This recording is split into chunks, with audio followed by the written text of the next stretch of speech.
want to pick up at verse 19, folks. Brace yourself. This is going to be a bumpy ride. But we'll see how we go. Verse 19. One of you will say to me, then why does God still blame us? For who is able to resist his will? Remember what's gone before this in the passage that we were talking about last week, where immediately before this it talks about Pharaoh. And God says he's going to harden Pharaoh's heart. And we talked about how exactly God goes about doing that. God hardens the heart of Pharaoh by showing him grace, by extending grace, by calling him to do the right thing and allowing his people to go and worship. But Pharaoh would not. God hardens Pharaoh's heart by extending grace to him, and in response to the grace that God has shown, Pharaoh hardens his heart. Now, we can rightly say from the passage that both of those things are true. God hardens Pharaoh's heart, and in response, Pharaoh hardens his heart. Yes? But Paul is unmistakable in putting the emphasis on God's will to harden Pharaoh's heart. And so Paul is imagining a Jew responding to this news. Remember the context. Israel is now under God's curse. Blindness has come upon Israel. Why? Because as we heard from Kent and Rita, they stumbled over the stone of stumbling. They are now under God's curse. And the implication is that they are under God's curse because God wills it to be so. And the response Paul imagines on the lips of a Jew is this: well, how can he still hold us accountable? Who can possibly resist God's will? God wills it that Israel are under the curse. God willed it that they would reject the Messiah. And so we have. How can you still blame us? Who can resist his will? You follow that?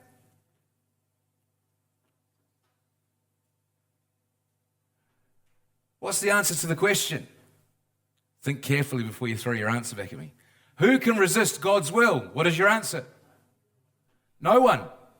Incorrect. Everyone. Everyone resists God's will. Do they not? For all have sinned and fallen short of the glory of God. There is none righteous, not one. There is none who pursues after God, not one. Everyone resists God's will. Every one of us. You've got to remember that. We all resist God's will. Every single human being resists God's will. All have sinned and fallen short of the glory of God.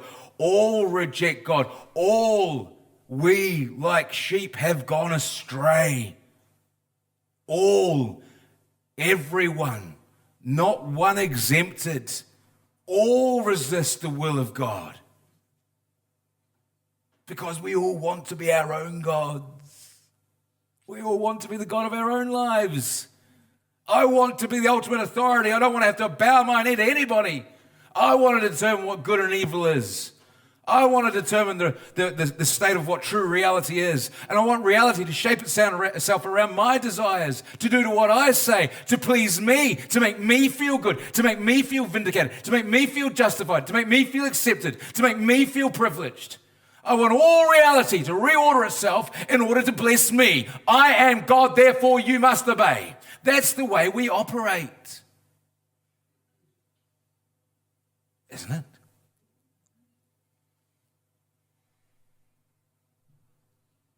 Everyone resists God's will. That's the big context we need to keep in mind. Everyone resists God's will. But so that's the big context. You've got to bear that in mind. You've got to hold that. Otherwise, you're going to miss what's going on. Everyone resists God's will. Now into the specific context here of Romans 9. Who can resist God's will? Is it possible to resist God's will? Did Pharaoh resist God's will? What was God's will? Let my people go. 3 days hence, worship. Did Pharaoh resist God's will? Yes, he did. Did God work out his will anyway? Yes, he did. Pharaoh resisted God's will, but God accomplished his will all the same. In resisting God's will, Pharaoh only fulfilled God's will. Think about that for a second. Chew that one over. In resisting God's will, Pharaoh merely accomplished God's will. I will harden Pharaoh's heart. He extends grace to Pharaoh. Pharaoh resists God's will and hardens his heart, and God's will is accomplished. Can you see that? Well, that's a mind bender, isn't it? That's a mind bender.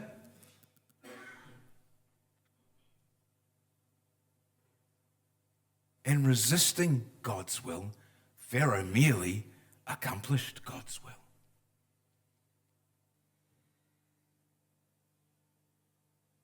Think of Joseph. Joseph, the youngest son of Israel. A braggart.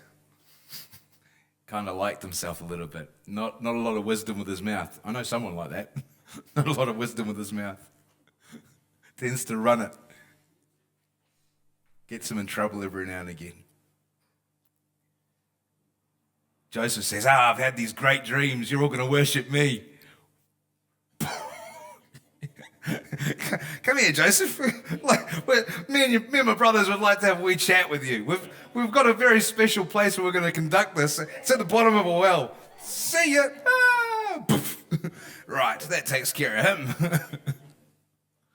Right, Joseph's at the bottom of the well. The brothers are going to kill him. They've had enough of this guy. He's done. But, one of the brothers has a little bit more compassion than the others. Says, he's the dad's favorite. We can't do that. Come on, he's a brother. He's flesh and blood. Let's just leave him for the slave traders. So the slave traders come. They pick him up and they take him to Egypt and they sell him into slavery in Egypt. And he goes into the house of Potiphar and he's a servant to Potiphar. And then there's the whole Potiphar and his wife business. Right, the wife takes a bit of a shine to young Joseph, this lovely young Hebrew man, and she decides she's going to get a clause into him. Joseph, he's got a different plan entirely. He bails, leaving his clothes behind. Like she's grabbed his robe and hanging on for dear life, and he's going, I'm out of here, like Scooby-Doo running from the dude, just a shady outline where Joseph was standing, and she's left holding his robe. He ends up in jail, because where there's smoke, there's fire, folks. There's an accusation, so it must be true. So he goes into jail. Now he's in prison. And he shows his gifting and the calling of God on his life in the prison, and he's helping organize things down there, and the master of the prison takes a bit of a shine to Joseph and goes, this guy's got some real skills, some real leadership ability, so he puts him in charge of everybody else, and then there's the cupbearer and the baker, and then there's divisions and all that stuff, and one gets killed, the whole shooting match. Eventually, Joseph rises in the ranks and becomes the prime minister of Egypt. He's second only to Pharaoh. He's in this amazing position where he's overseeing all. Everybody must obey his will, do what he says.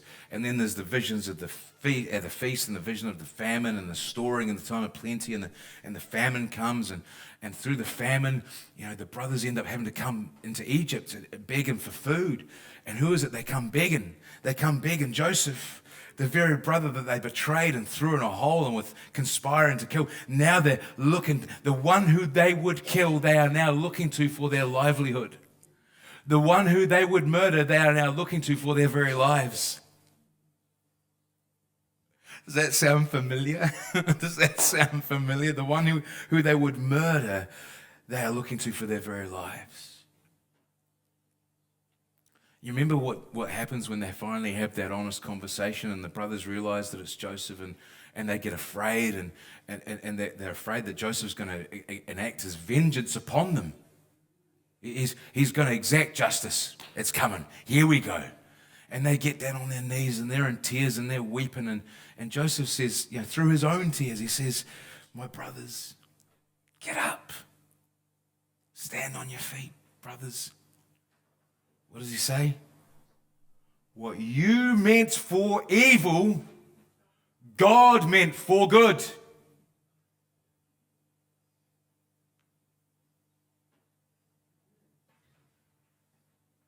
You see, God had promised Abraham that he was going to make a great nation of Abraham, and he was going to bless all the nations of the earth through Abraham. Here's Joseph, a son of Abraham, a great-grandson down the lineage. Whakapapas to Abraham.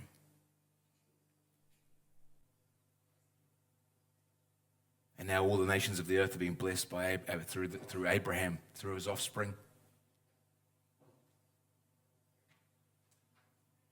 The brothers were resisting God's will. They sought to kill. They sought to murder and then eventually enslave. They resisted God's will by throwing him in a hole. God's will had been revealed to them through the dreams, but they resisted. But in resisting, they only accomplished his will. You see that? It was their very act of resistance that accomplished God's will in the first place. Had they just gone along with it, it would never have happened. It was the fact that they resisted God's will, threw him in the hole. He ended up enslaved in Egypt. That's what set the whole thing in motion. They resisted God's will. And in resisting God's will, they only fulfilled God's will. Do you see that? Who can resist God's will? Oh, we all resist God's will. That's the nature of our hearts. That's what we do. But does that stop God's will being accomplished? No, our resisting God's will only accomplishes God's will.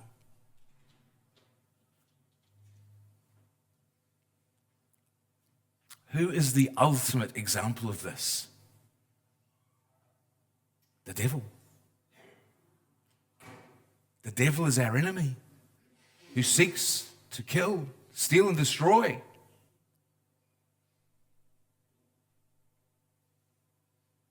He is the ultimate rebel, rebelling against God's will. But in rebelling against God's will, he merely fulfills God's will.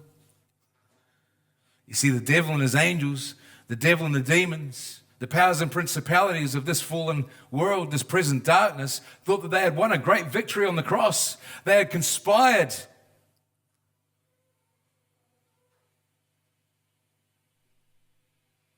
to have Jesus killed.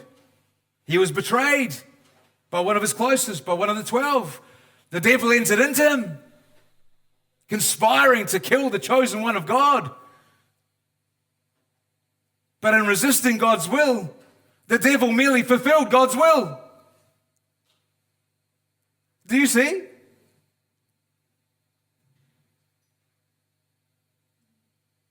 Oh, everyone resists God's will, but God always gets his way. God is the one who works all things according to the counsel of his own will, and there is nothing that can stop him, even our resistance. Even our resistance. Our resisting God, resisting his will, merely fulfills his will.